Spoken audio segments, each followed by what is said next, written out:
আরও একটা আমার নতুন ব্লগে তোমাদেরকে স্বাগতম। এই বিকালবেলায় হাঁটতে বেরোয়েছি, এই যে কামিনী ফুল গাছ নিয়েছি, বাড়িতে চাইলে লাগাবো।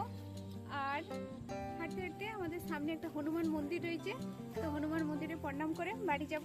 তো চলো হনুমান মন্দিরে প্রণাম করতে যাই, আর তোমরাও দেখো হনুমান মন্দিরটা। আসো, হনুমান মন্দিরের সামনে একটা সিমেন্টের ছাদ রয়েছে, দেখতে খুব সুন্দর লাগছে। এসো হনুমান মন্দিরটি দেখো তোমরা। এখানে গাছটা আমি রাখি, প্রণাম করবো। তো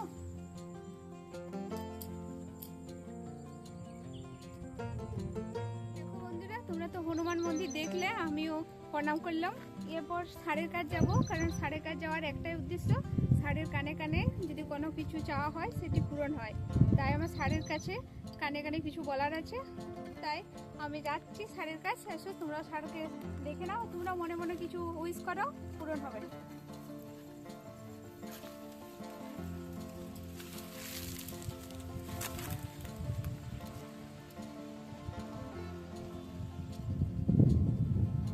ফুলগুলো উড়েই যাচ্ছে।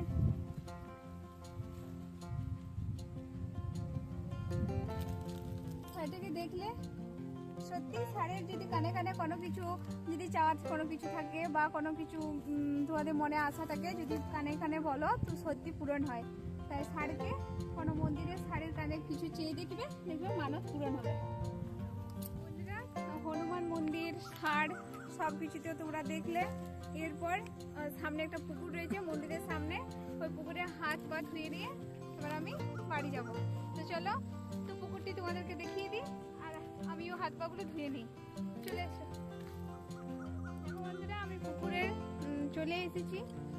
এই দেখো পুকুরে নামছি, পুকুরের রাস্তা একটু খারাপ, তো পুকুরে চলেই যখন এসেছি পা হাত ধুয়ে নিচ্ছি।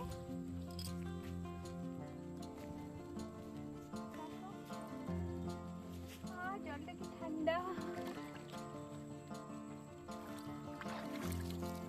দেখো আমার হাত পা ধোয়া হয়ে গেছে, এবার বাড়ি যাবো। তো পুকুরটা বেশ সুন্দর, চারপাশে পুরো গাছপালাতে ভর্তি।